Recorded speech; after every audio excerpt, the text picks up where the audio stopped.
Selamat pagi, Bapak, Ibu, Saudara sekalian yang kami kasih dalam Tuhan Yesus Kristus.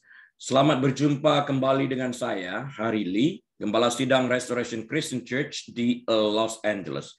Hari ini, hari Minggu tanggal 5 September tahun 2021. Dan kita akan membahas dekat dengan hati Allah. Yang akan saya ambil dari Yesaya 29 ayat 13 sampai dengan 16. Mari kita berdoa terlebih dahulu. Bapa Surgawi, kasih karunia-Mu melimpah di dalam kehidupan kami. Apa yang tidak pernah terpikirkan, Engkau siapkan bagi kami yang berharap kepadamu. Terima kasih Tuhan Yesus, karena kebaikan-Mu di dalam kehidupan kami ini. Berbicaralah kepada kami ya Tuhan. Biarlah benih yang akan ditaburkan itu boleh jatuh dan tumbuh di tanah yang subur, agar menghasilkan buah 30 kali, 60 kali, bahkan 100 kali ganda. Terima kasih untuk kebenaran firman-Mu yang pasti memerdekakan kami. Kami sambut ya Bapa firman-Mu dengan hati penuh dengan ucapan syukur dan terima kasih di dalam nama Tuhan Yesus. Haleluya. Amin. Amin dan amin. Baik Bapak Ibu Saudara sekalian, mari kita buka Alkitab kita ke dalam Yesaya pasal 29 ayat 13 sampai dengan 16. Demikian bunyi firman Tuhan. Dan Tuhan telah berfirman, oleh karena bangsa ini datang mendekat dengan mulutnya dan memuliakan aku dengan bibirnya, padahal hatinya menjauh daripadaku dan ibadahnya kepadaku hanyalah perintah manusia yang dihafalkan.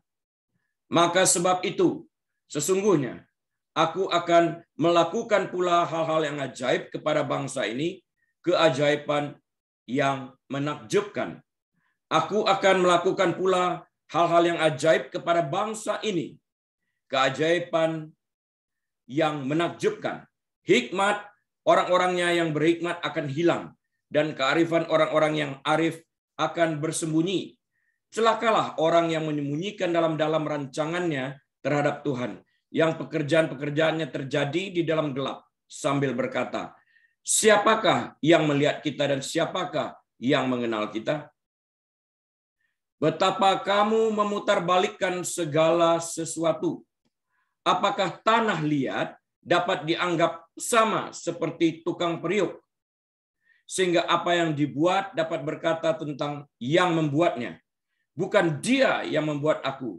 Dan apa yang dibentuk berkata tentang yang membentuknya, ia tidak tahu apa-apa. Berapa sering kita mendengarkan sebuah ungkap yang mengatakan, aku sangat dekat dengan dia. Apakah orang yang mengatakan, aku sangat dekat dengan dia, benar-benar mengetahui hati orang tersebut? Dan oleh karenanya dekat dengan hati orang tersebut? Ataukah ini hanya sekedar ungkapan belaka?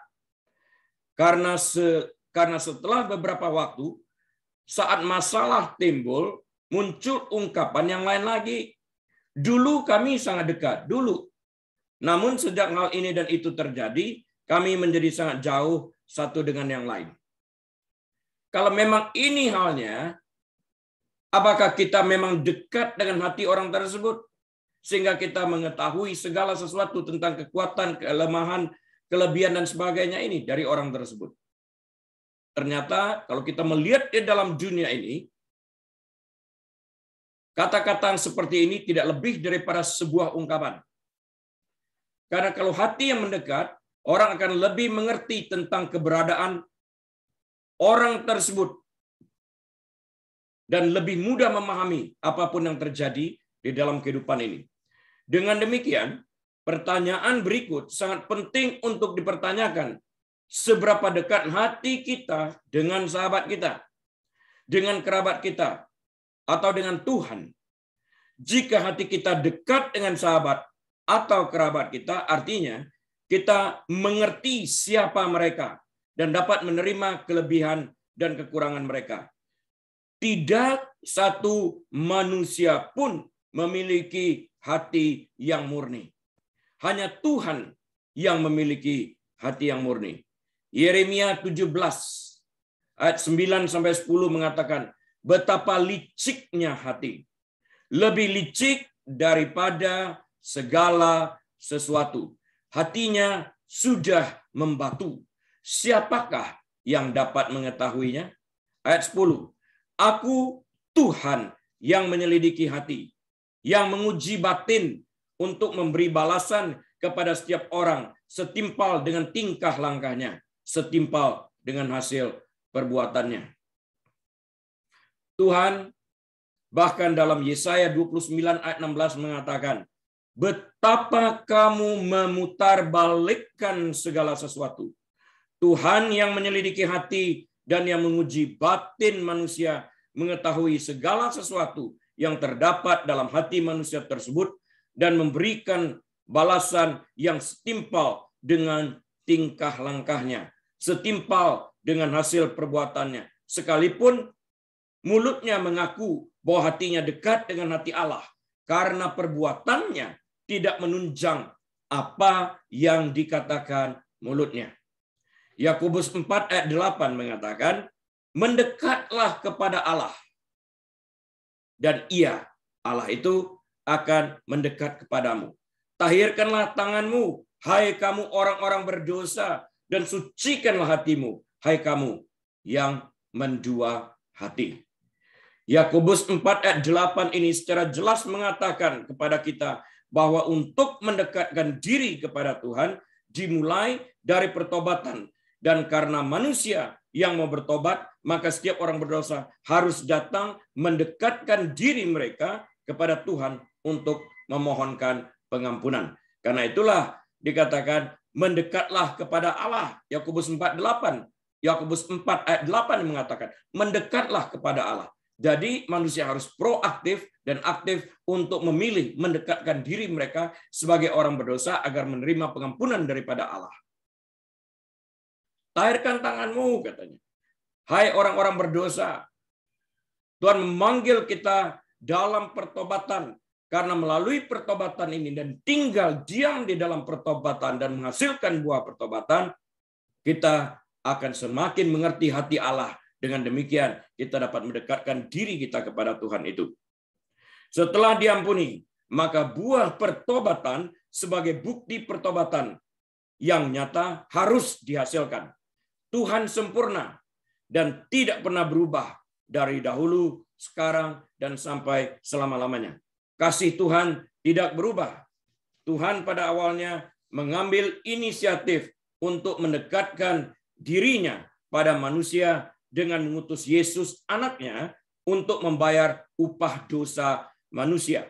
Namun manusia seringkali menjauhkan diri dari Tuhan dengan memilih untuk melakukan kehendak daging mereka yang pasti melahirkan dosa.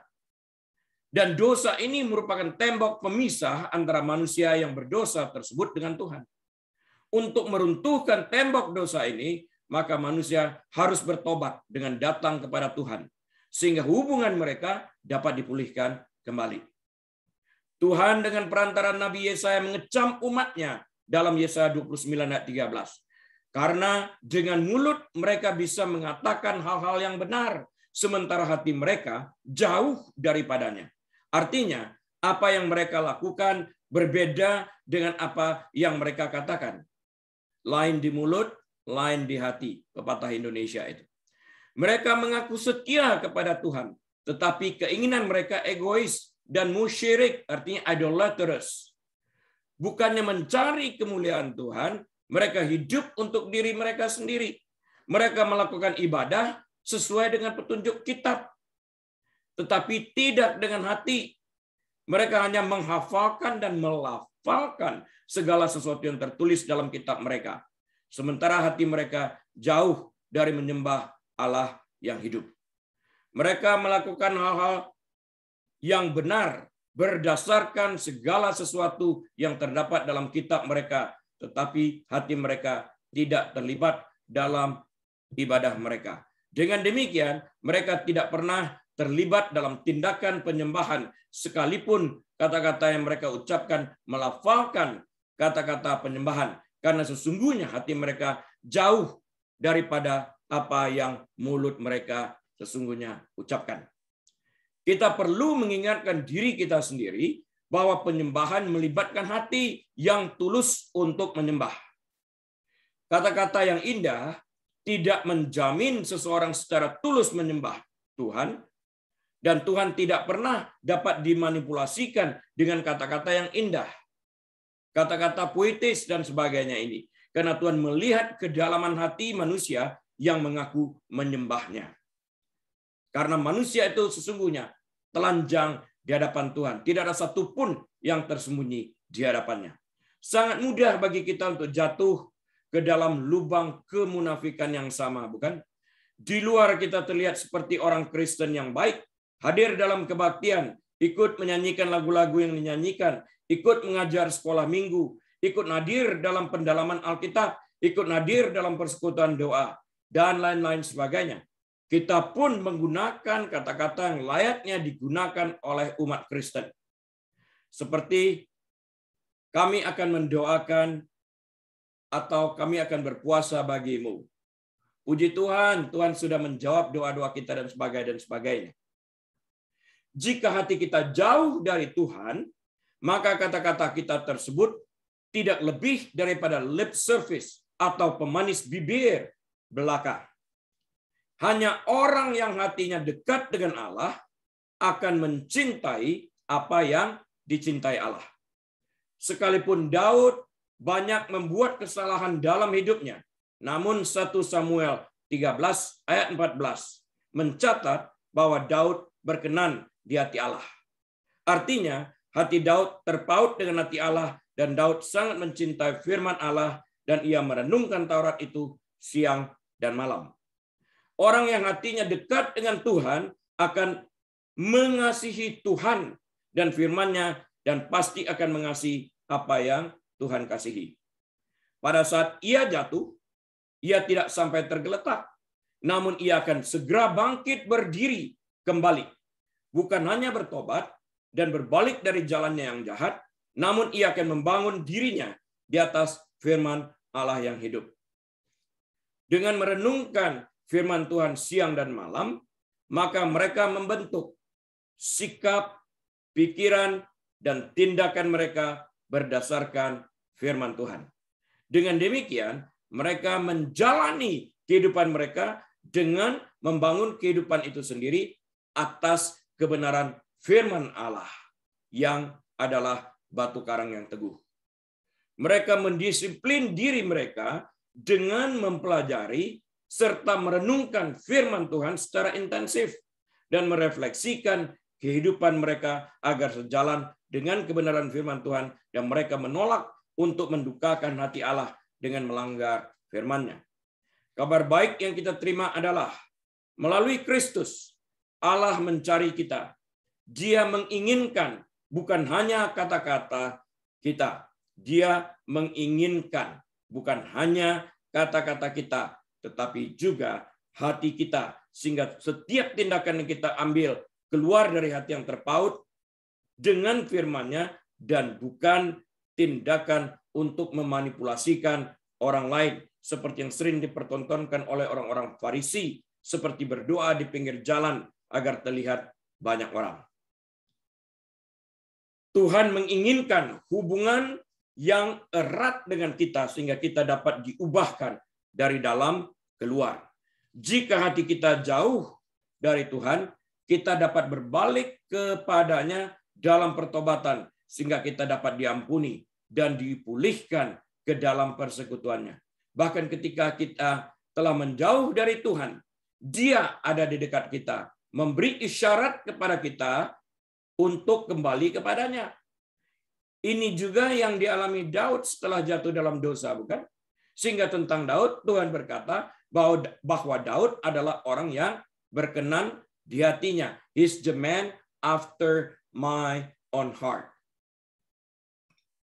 Mungkin mudah untuk menerima undangan Tuhan untuk mendekatkan hati kita kepadanya ketika kita berada di gereja atau di rumah bersama keluarga atau melayani orang-orang di komunitas kita.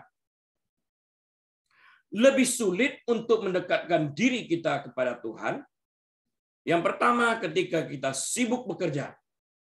Karena itulah iblis selalu Karena itulah iblis selalu mencoba membuat kita terlalu sibuk dengan pekerjaan atau pelayanan kita sehingga kita mengabaikan jam doa kita. Yang kedua, ketika kita mengalami masalah sehingga mata hati dan pikiran kita sepenuhnya terpaut kepada masalah sehingga Tuhan begitu jauh pada saat itu dari hati kita. Yang ketiga, ketika kita disalah mengerti atau kepada kita dituduh yang bukan-bukan, kita menjadi begitu jengkel sehingga hati kita tidak lagi terpaut kepada Tuhan. Yang keempat, ketika Tuhan menginginkan kita kembali kepadanya sebelum jatuh dalam dosa, ingat akan kasus Kain sebelum ia membunuh Habel adiknya, dalam Kejadian 4 ayat 7, Tuhan memperingatkan dia, Tuhan memanggil dia kembali, tapi diabaikan oleh Kain. Atau ketika Tuhan memanggil kita untuk bertobat setelah jatuh dalam dosa, ingat kasus Daud, setelah jatuh dalam persinahan dengan Batsheba, di mana Tuhan mengutus Nabi Nathan hambanya untuk memberi peringatan kepada Daud. Daud menerima warning tersebut. Dia bertobat. Daud bertobat. Konsekuensi dosa tetap berjalan. Namun Daud menerima pengampunan Tuhan yang menyelamatkan jiwanya. Jika kita sudah terbiasa mendisiplinkan diri kita dengan bersekutu dengannya, maka dalam keadaan begitu pun kita akan mendengar suara Tuhan yang dengan lembut memanggil kita untuk bertobat dan kembali bersekutu dengannya, sehingga kita dapat menikmati kebersamaan dengannya dan melakukan pekerjaan kita dengan kasih karunia-Nya. Apakah kita merawat hubungan kita dengan Tuhan secara baik? Apakah kita berkomunikasi dengannya secara teratur? Apakah kita merasa kita serba bisa sehingga kita tidak membutuhkan Tuhan dalam hidup ini? Apakah kita merasa Tuhan tidak mengerti bahasa kita? Sama seperti kita tidak mengerti bahasa generasi Z yang secara kebudayaan berbeda dari kita. Kita harus mengingatkan diri kita lagi dan lagi bahwa Allah Bapa telah mendekatkan dirinya kepada kita di dalam Yesus Kristus, Putra Tunggalnya. Saat kita berbicara tentang mendekatkan hati kepada Allah, hendaklah kita mengetahui bahwa sesungguhnya Allah Bapa telah terlebih dahulu mengambil langkah pertama seperti yang tertulis dalam Yohanes pasal yang ketiga ayat 16 dan yang ke-17. Saya kutipkan bagi kita sekalian. Karena begitu besar kasih Allah akan dunia ini, sehingga ia telah mengaruniakan anaknya yang tunggal, supaya setiap orang yang percaya kepadanya tidak binasa, melainkan beroleh kehidupan yang kekal. Ayat 17. Sebab Allah mengutus anaknya ke dalam dunia, bukan untuk menghakimi dunia, melainkan untuk menyelamatkannya oleh Dia. Jadi Allah itu proaktif, mengambil tindakan, inisiatif untuk mengembalikan manusia yang berdosa kepada tujuan Allah Bapa semula. Dengan demikian Yesus datang untuk membayar upah dosa tersebut di kayu salib. Nah, bahasa kasih Allah telah mengalahkan segala kendala bahasa apapun, dan lebih daripada itu, Allah adalah autor dari segala bahasa yang ada di dunia ini. Artinya, kerinduan Allah untuk mendekatkan dirinya kepada kita jauh lebih besar daripada kerinduan kita untuk mendekat kepadanya. Allah mendekatkan dirinya kepada kita melalui bahasa kasih. Apakah kita membukakan pintu hati kita bagi Yesus saat ia mengetuknya, seperti yang tertulis dalam Wahyu 3 ayat 20? Lihat, aku berdiri di muka pintu dan mengetok. Ini kata Yesus. Jikalau ada orang yang mendengar suaraku dan membuka pintu, ini aktif dan proaktif, mendengar dan membuka pintu bagi Yesus. Aku akan mendapatkannya dan aku makan bersama-sama dengan dia dan ia bersama-sama dengan aku. Dengan demikian keselamatan tersebut merupakan pilihan bagi manusia pada saat Tuhan Yesus mengetuk pintu hatinya.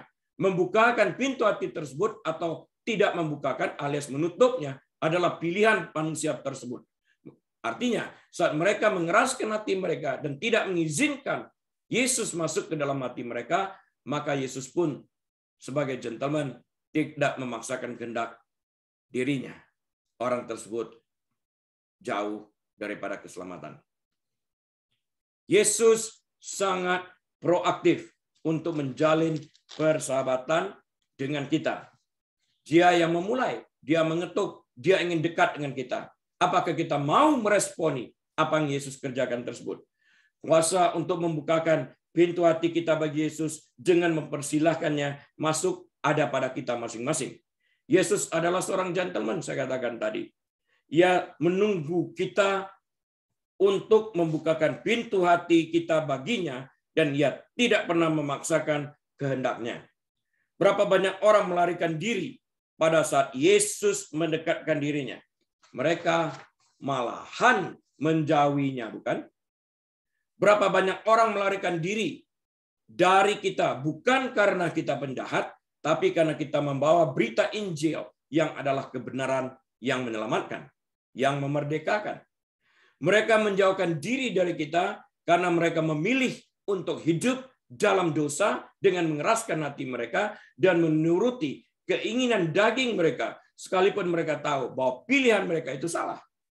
Untuk menutupi tuduhan yang terdapat dalam hati mereka, mereka mencari hamba-hamba Tuhan, guru-guru palsu atau nabi-nabi palsu yang dapat mengajarkan segala sesuatu sesuai dengan apa yang telinga mereka ingin dengarkan demi untuk menutupi tuduhan bersalah yang terdapat dalam hati mereka.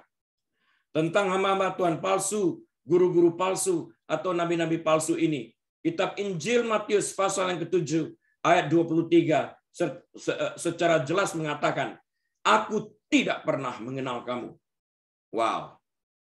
"Enyahlah daripadaku, kamu sekalian pembuat kejahatan." Mereka yang mengikuti guru-guru palsu ini pun tidak terluput dari penghukuman pada hari yang telah ditetapkan itu. Karena sesuai Acts 17 ayat 11, kita sekalian diwajibkan untuk mencari kebenaran dengan menyelidiki kebenaran yang terdapat dalam Alkitab.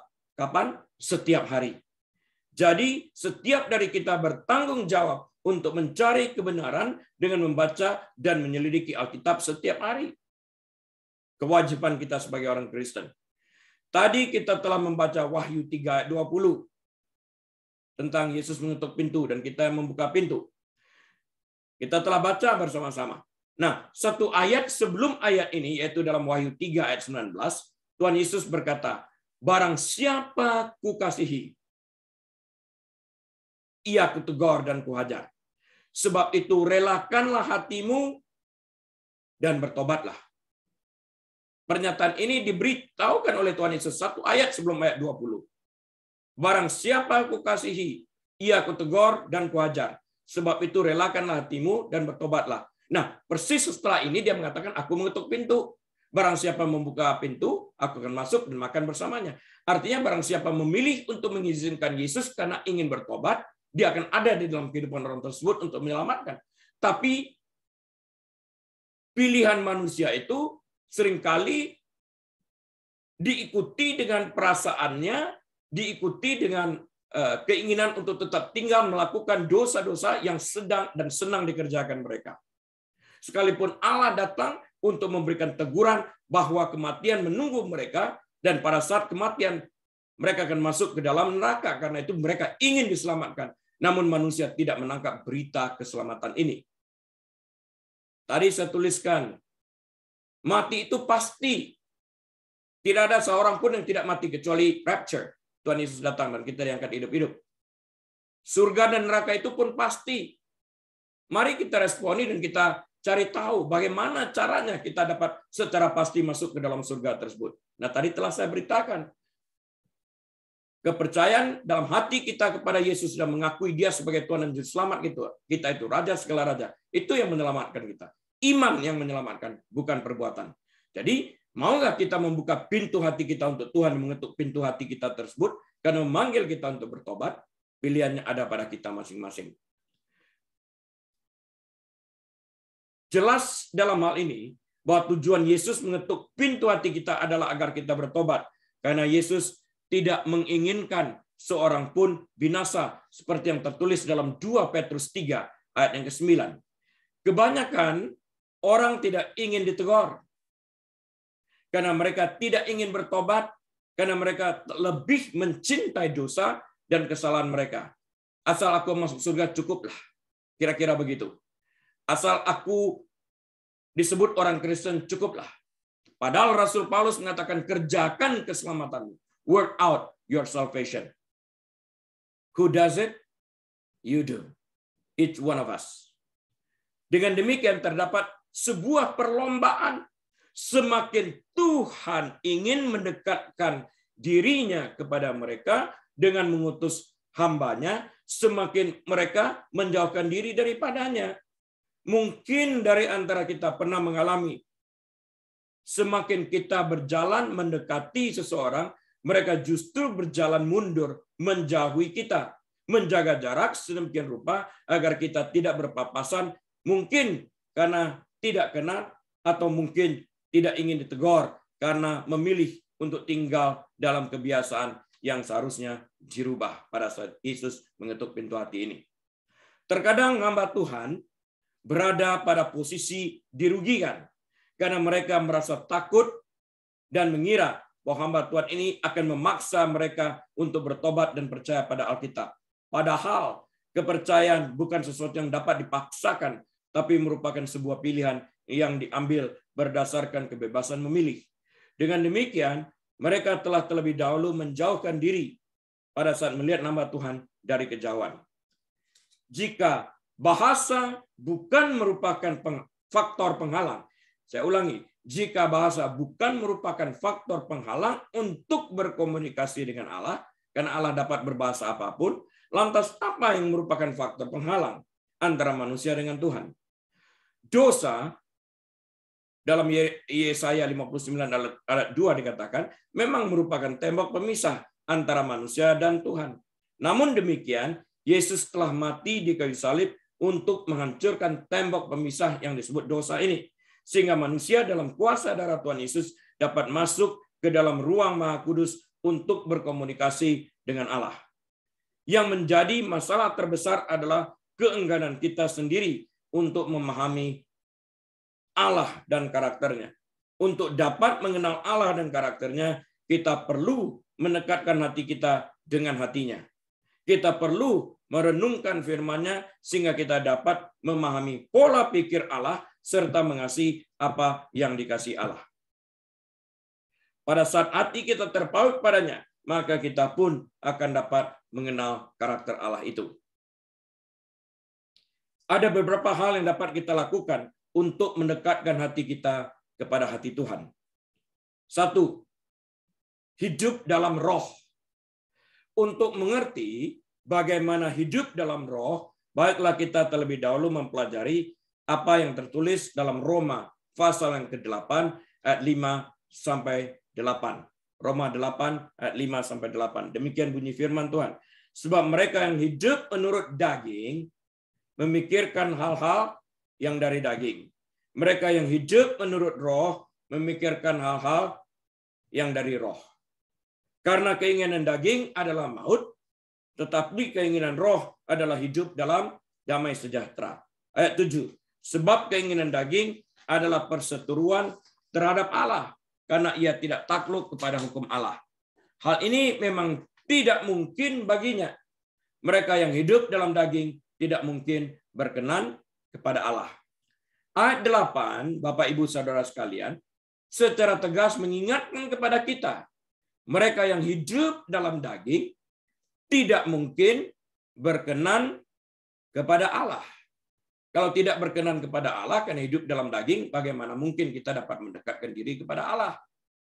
Kenapa? Ayat 5 memberikan jawaban yang konkret kepada kita. Ayat 5 berkata, sebab mereka yang hidup menurut daging memikirkan hal-hal yang dari daging. Mereka yang hidup menurut roh memikirkan hal-hal yang dari roh. Karena keinginan daging adalah perseteruan terhadap Allah. Karena ia tidak takluk kepada hukum Allah. Seperti yang tertulis dalam ayat 7. Maka tidak mungkin seseorang yang hidup dalam daging dapat mendekatkan hatinya kepada Tuhan. Dari hal ini dapat kita ketahui mereka yang hidup dalam daging tidak pernah akan dapat berkomunikasi dengan Allah karena kehendak daging selalu bertentangan dengan kehendak Allah. Dengan demikian, hati mereka pun akan jauh dari hati Allah atau mereka yang hidup dalam daging akan menjauhkan diri mereka sejauh-jauhnya dari Allah. Bukankah hal ini juga kita lihat dari perilaku Nabi Yunus yang mencoba menjauhkan dirinya sejauh-jauhnya dari hadirat Allah pada waktu Allah mengutusnya untuk ke Niniwe? Pada saat Nabi Yunus hidup dalam kehendak dagingnya, sekalipun ia mengerti bahasa kasih karena Allah ingin menyelamatkan orang-orang Niniwe yang hidup dalam dosa. Sekalipun ia mengerti, Nabi Yunus mengerti bahasa kasih ini yang Allah sampaikan kepadanya tentang orang-orang Niniwe. Nabi Yunus menjauhkan dirinya karena ia merasa tidak ada sesuatu apapun yang dapat dibicarakan. Ia ingin melarikan dirinya ke Tarsis dengan menyembunyikan dirinya di dalam sebuah kapal.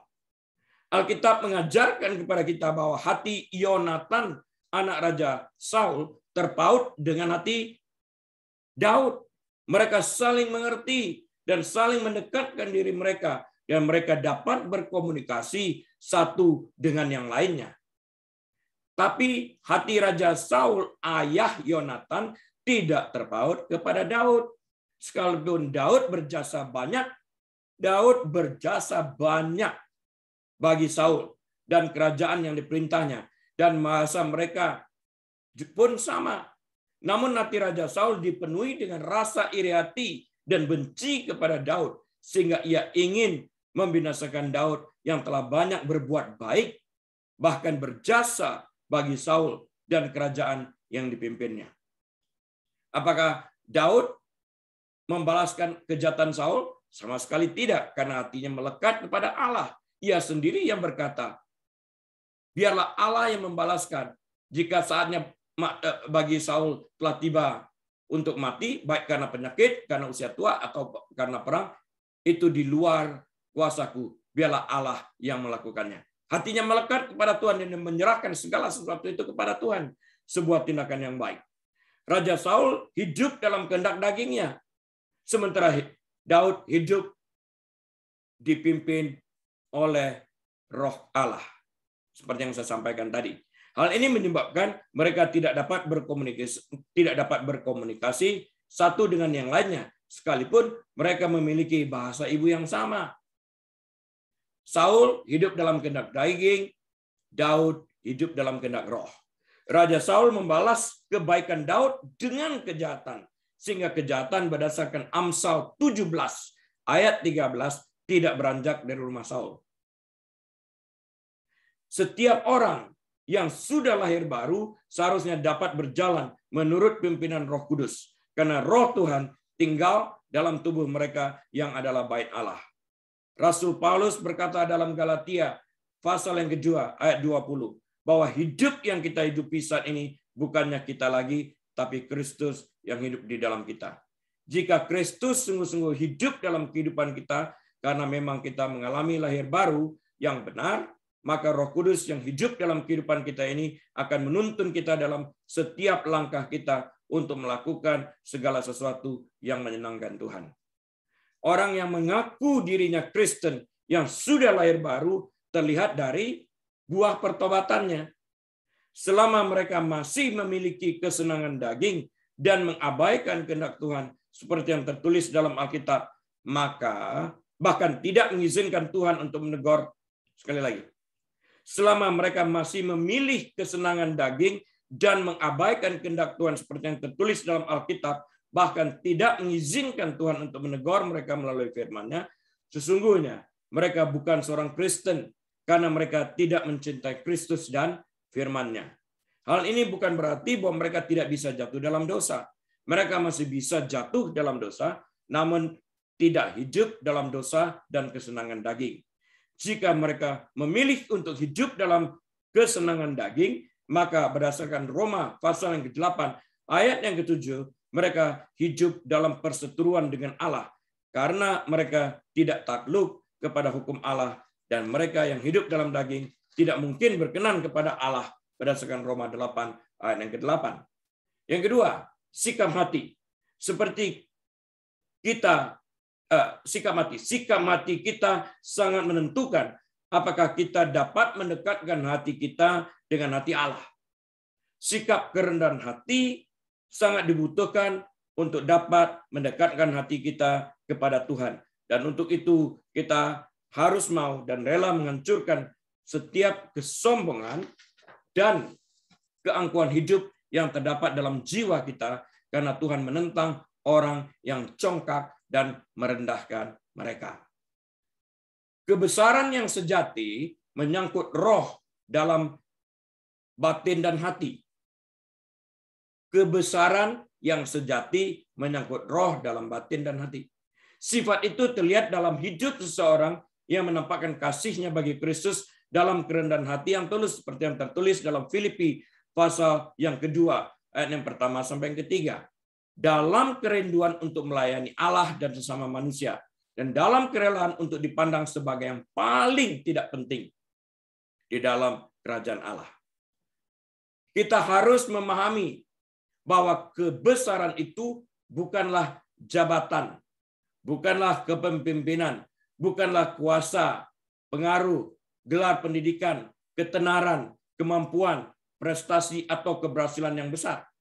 Itu bukanlah apa yang kita kerjakan bagi Allah, tetapi keadaan rohani kita di hadapan Dia. Kebesaran yang sejati menuntut agar kita menjadi besar dalam hal-hal yang benar. Kita perlu belajar untuk menjadi besar di dalam iman, di dalam kerendahan hati, di dalam watak yang saleh, di dalam hikmat, di dalam penguasaan diri, di dalam kesabaran, dan di dalam kasih. Itu buah roh. Galatia 5 ayat 22 sampai 23. Itu berarti kita memiliki kebesaran Kristus yang mencintai keadilan dan membenci kefasikan. Tertulis dalam Ibrani 1 ayat yang ke-9. Kebesaran yang sejati menyangkut kasih yang sepenuh hati dan penyerahan diri kepada Allah. Itu menuntut untuk terus mengabdi dan setia dimanapun Allah memutuskan untuk menempatkan kita. Karena itu, dalam pandangan Allah, yang terbesar di dalam kerajaannya adalah mereka yang memiliki kasih yang terbesar bagi Dia dan komitmen kepada firman yang dinyatakan. Yang keempat itu adalah pengabdian diri akan meningkatkan hasil-hasil kita dalam pekerjaan Allah. Namun hanya pada tempat di mana Allah telah menempatkan kita dan di lingkungan karunia-karunia yang telah diberikannya kepada kita. Orang yang hatinya dekat dengan hati Allah akan memiliki hati hamba.